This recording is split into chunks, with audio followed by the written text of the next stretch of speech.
അപ്പോൾ ഗജരേല ഉണ്ടാക്കാനായിട്ട് ഞാനിവിടെ 1 ലിറ്റർ പാലാണ് എടുത്തിട്ടുള്ളത്. ഈ പാല് നന്നായി ഒന്ന് തിളയ്ക്കാൻ വേണ്ടിയിട്ട് വെച്ചിട്ടുണ്ട്. അപ്പോൾ ഇത് തിളച്ച് വരുന്നതിന് മുൻപായിട്ട് നന്നായി ഒന്ന് ചൂടായി വരുന്ന സമയത്ത് നമുക്കിതിലേക്ക് ഒരു 200 ഗ്രാം ക്യാരറ്റാണിത്. ഇത് ഞാൻ ചെറുതായിട്ട് വളരെ നൈസായിട്ട് ഗ്രേറ്റ് ചെയ്തെടുത്തതാണ്. നമ്മൾ ഗ്രേറ്റ് ചെയ്യുന്ന സമയത്ത് ഏറ്റവും ചെറിയ ഹോൾസുള്ള ഭാഗത്ത് വെച്ചിട്ട് വേണം ഗ്രേറ്റ് ചെയ്യാനായിട്ട്. എന്നാലേ നമുക്ക് ആ ഒരു വളരെ നൈസായിട്ട് കിട്ടത്തുള്ളൂ. അപ്പോൾ അങ്ങനെ നമ്മൾ ഗ്രേറ്റ് ചെയ്തെടുത്തിട്ടുള്ള ഒരു 200 ഗ്രാം ക്യാരറ്റ് നമുക്ക് ഇതിനകത്തേക്ക് ചേർത്ത് കൊടുക്കണം. അപ്പോൾ പാലിവിടെ നന്നായിട്ട് ഏകദേശം തന്നെ ചൂടായിട്ട് വന്നിട്ടുണ്ട്. അപ്പോൾ ഞാൻ ഇതിനകത്തേക്ക് ഗ്രേറ്റ് ചെയ്ത് വെച്ചിട്ടുള്ള ക്യാരറ്റ് ചേർത്ത് കൊടുക്കുകയാണ്.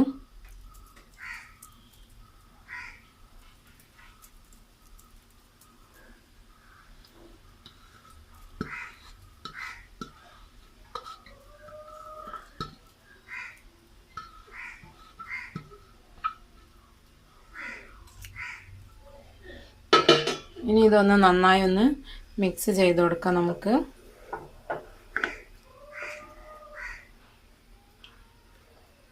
ഇതൊരു 2-3 മിനിറ്റ് ഒന്ന് സമയം ഒന്ന് കഴിഞ്ഞോട്ടെ. അതിന് ശേഷം നമുക്കിതിലേക്ക് അടുത്ത ഇൻഗ്രീഡിയൻറ്റ് ചേർത്ത് കൊടുക്കാം. പിന്നെ നമ്മൾ ഇതിനകത്തേക്ക് ചേർക്കുന്നത് ഇവിടെ ഞാനിപ്പോൾ ഒരു 1/3 കപ്പ് ജീരകശാല അരി കുതിർക്കാനായിട്ട് വെച്ചിട്ടുണ്ടായിരുന്നു. ഇതിപ്പോൾ ഞാൻ ഒരു അരമണിക്കൂർ മുൻപേ ഒന്ന് കഴുകി ഒരു 1/2 കപ്പോളം വെള്ളത്തിൽ കുതിർക്കാനായിട്ട് വെച്ചതാണ്. അപ്പോൾ ഇത് ഏകദേശം പെട്ടെന്ന് തന്നെ നമ്മൾ കഴുകിയെടുക്കുന്ന സമയത്ത് തന്നെ ജീരകശാല അരി പെട്ടെന്ന് തന്നെ കുതിർന്നു പോകുന്നതാണ്. നിങ്ങൾക്ക് എല്ലാവർക്കും അറിയുന്ന സംഗതിയാണത്. അപ്പോൾ ഇത് നന്നായി കുതിർന്ന് വന്നിട്ടുണ്ട്. നമുക്കിതൊന്ന് കൈക് വെച്ചിട്ട് ഇതുപോലെ ഒന്ന് ഇങ്ങനെ ഒന്ന് ഞെരടി കൊടുത്തു കഴിഞ്ഞാൽ ഇതിങ്ങനെ പൊടിഞ്ഞു വരും. അങ്ങനെ പൊടിച്ചതിന് ശേഷം നമുക്ക് ഇതിനകത്തേക്ക് ഈ വെള്ളത്തോടു കൂടി തന്നെ ചേർത്ത് കൊടുക്കാം. അപ്പോൾ ഞാൻ ഇതൊന്ന് പൊടിച്ചെടുക്കുകയാണ്.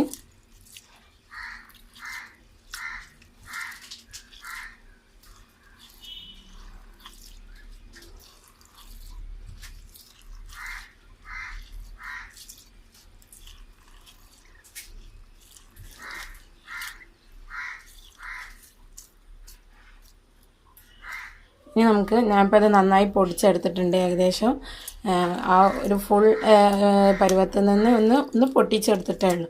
ആ ഒരു ഇതിൽ നമുക്ക് ഇത് ഇതിനകത്തേക്ക് ചേർത്ത് കൊടുക്കാം. ഈ വെള്ളത്തോടു കൂടി തന്നെ ചേർത്ത് കൊടുക്കാം കേട്ടോ.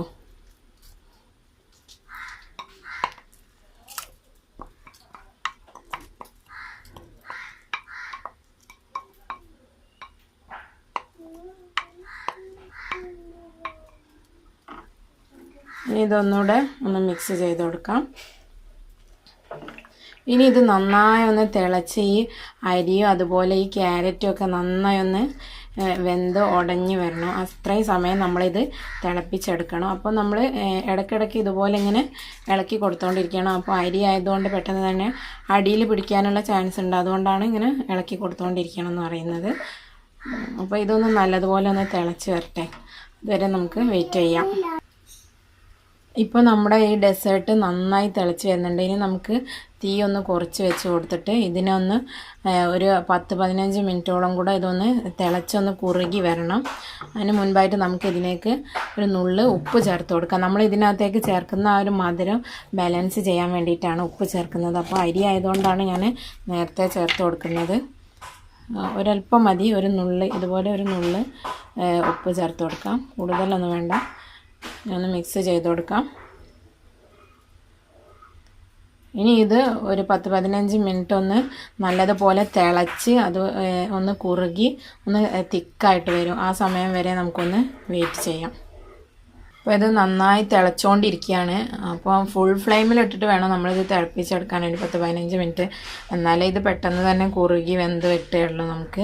അല്ലെങ്കിൽ നമ്മൾ ഒരുപാട് സമയം വെച്ചിട്ട് നമ്മൾ തിളപ്പിച്ചെടുക്കേണ്ടതായിട്ട് വരും. അപ്പോൾ നമുക്ക് ഈ സമയത്ത് ഇതിനകത്തേക്ക് ഏകദേശം ഒരു പകുതിയൊക്കെ ആയിട്ടുണ്ട്. ആ സമയത്ത് നമുക്ക് ഇതിനകത്തേക്ക് കുറച്ച് ബദാം അതുപോലെ പിസ്ത കാഷ്യൂ ഇതെല്ലാം കൂടെ പൊടിച്ചത് ഒരല്പം ചേർത്ത് കൊടുക്കാം.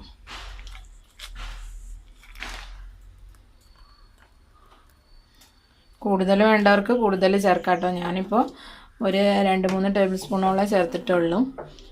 അപ്പോൾ അത് ചേർത്തിട്ട് നല്ലതുപോലെ ഒന്ന് മിക്സ് ചെയ്തെടുക്കാം. ഇനി ഇതിലേക്ക് നമുക്ക് മധുരത്തിന് ആവശ്യമായിട്ടുള്ള പഞ്ചസാര ചേർത്ത് കൊടുക്കാം. ഞാനിപ്പോൾ ഒരു 1/3 കപ്പേ ചേർക്കുന്നുള്ളൂ. അപ്പോൾ ഇതൊരു അല്പം മധുരം ഉണ്ടാവുകയുള്ളൂ. നല്ല മധുരം വേണ്ടവരാണെന്നുണ്ടെങ്കിൽ ഒരു അരക്കപ്പോളൊക്കെ ചേർത്ത് കൊടുക്കാം.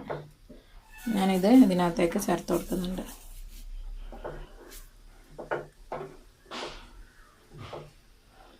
ഇതൊന്ന് നല്ലതുപോലെ മിക്സ് ചെയ്തിട്ട് ഒരല്പ സമയം കൂടെ നന്നായി ഒന്ന് തിളച്ച് ഒരല്പം കൂടെ കുറുകി വരാനുണ്ട്. അപ്പോൾ നന്നായി ഒന്ന് കുറുകി അത് ആ അരിയൊക്കെ നല്ലതുപോലെ ഒന്ന് വെന്ത് വന്നതിന് ശേഷം നമുക്കിത് ഓഫാക്കാം. ഇതിപ്പോൾ നന്നായിട്ട് തന്നെ കുറുകി വന്നിട്ടുണ്ട്. ഏകദേശം നമ്മൾ ഒഴിച്ചു കൊടുത്തിട്ടുണ്ട് പാലിൻ്റെ ആ ഒരു പകുതി അളവായിട്ട് മാറിയിട്ടുണ്ട്. വെന്ത് നല്ലതുപോലെ ഉടഞ്ഞിട്ടുണ്ട്. നമുക്ക് ശരിക്കും വെന്തിട്ടുണ്ടോ എന്നൊന്ന് ചെക്ക് ചെയ്ത് നോക്കാം. ഈ അരിയൊക്കെ നല്ല സോഫ്റ്റായിട്ട് അങ്ങനെ ഉടഞ്ഞു പോകണം. അതുപോലെ തന്നെ ക്യാരറ്റും. അപ്പോൾ ആ ഒരു സ്റ്റേജിലെത്തുമ്പോൾ നമുക്ക് ഇതിലേക്ക് ഒരു ഫ്ലേവറിനായിട്ട് 1 ടീസ്പൂൺ ഏലക്കാപ്പൊടി ചേർത്ത് കൊടുക്കാം.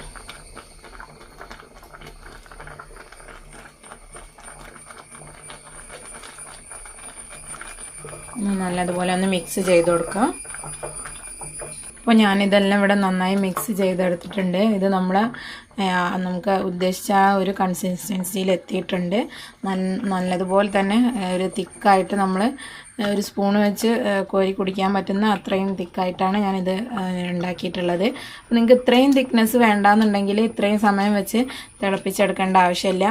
ഒരല്പം പകുതിയൊക്കെ ആയിട്ട് വരുന്ന സമയത്ത് നിങ്ങൾക്ക് ഫ്ലെയിം ഓഫ് ചെയ്തിട്ട് വേണമെങ്കിൽ അങ്ങനെ ഗ്ലാസ്സിലൊഴിച്ച് കുടിക്കുന്ന ഒരു പരുവത്തിൽ വേണമെങ്കിൽ അങ്ങനെ ആക്കിയെടുക്കാം. ഇനി നമുക്ക് ഇതിൻ്റെ മുകളിലായിട്ട് 1 ടേബിൾ സ്പൂൺ നെയ്യ് ചേർത്ത് കൊടുക്കാം. ഇത് വേണമെങ്കിൽ ചേർത്താൽ മതി, ഓപ്ഷണലാണ്, നിർബന്ധമൊന്നുമില്ല. ഇനി അതൊന്ന് നമുക്കൊന്ന് മിക്സ് ചെയ്ത് കൊടുക്കാം. ഇതല്ലാണ്ട് നമ്മൾ ഇതിന് വറവൊന്നും ഇട്ട് കൊടുക്കുന്നില്ല. അതുകൊണ്ടാണ് ഞാൻ ഇതിൻ്റെ മുകളിലായിട്ട് ഒരല്പം നെയ്യ് തൂവി കൊടുത്തിട്ടുള്ളത്. വേണമെങ്കിൽ ചേർത്താൽ മതി, വേണ്ടതിൽ ഇതിങ്ങനെ തന്നെ നമുക്ക് ചൂടോടെ അല്ലെങ്കിൽ തണുപ്പിച്ചിട്ടാണ് ഇത് കൂടുതൽ ടേസ്റ്റ് ഉണ്ടാകുക എന്നാണ് എനിക്ക് തോന്നുന്നത്. തണുപ്പിച്ചിട്ട് അങ്ങനെ വേണമെങ്കിൽ അങ്ങനെ, അല്ലെങ്കിൽ ചൂടോടെ തന്നെ, അങ്ങനെ നിങ്ങളുടെ ഇഷ്ടം പോലെ എങ്ങനെയാണെന്ന് വെച്ചാൽ അങ്ങനെ സെർവ് ചെയ്യാം. അപ്പോൾ നമുക്കിത് റെഡി ആയിട്ടുണ്ട്. ഇതിൻ്റെ ഫ്ലെയിം ഓഫ് ചെയ്ത് കൊടുക്കാം. അപ്പോൾ നമ്മുടെ ഡെസേർട്ട് ഇവിടെ റെഡി ആയിട്ടുണ്ട്. ഏകദേശം ചൂടൊക്കെ തണഞ്ഞിട്ടുണ്ട്. ഇനി ഇത് ഞാനിപ്പോൾ ഇത് ഇങ്ങനെ തന്നെ സെർവ് ചെയ്യുന്നതാണ് കാണിക്കുന്നത്. ഇത് ഫ്രിഡ്ജിൽ വെച്ച് നല്ലതുപോലെ തണുപ്പിച്ചതിന് ശേഷം തണുപ്പായിട്ട് സെർവ് ചെയ്യുകയാണെങ്കിലാണ് കൂടുതൽ ടേസ്റ്റ് ഉണ്ടാവുക. അപ്പോൾ ഞാനിതൊരു സെർവിങ് ബൗളിലേക്ക് മാറ്റാം.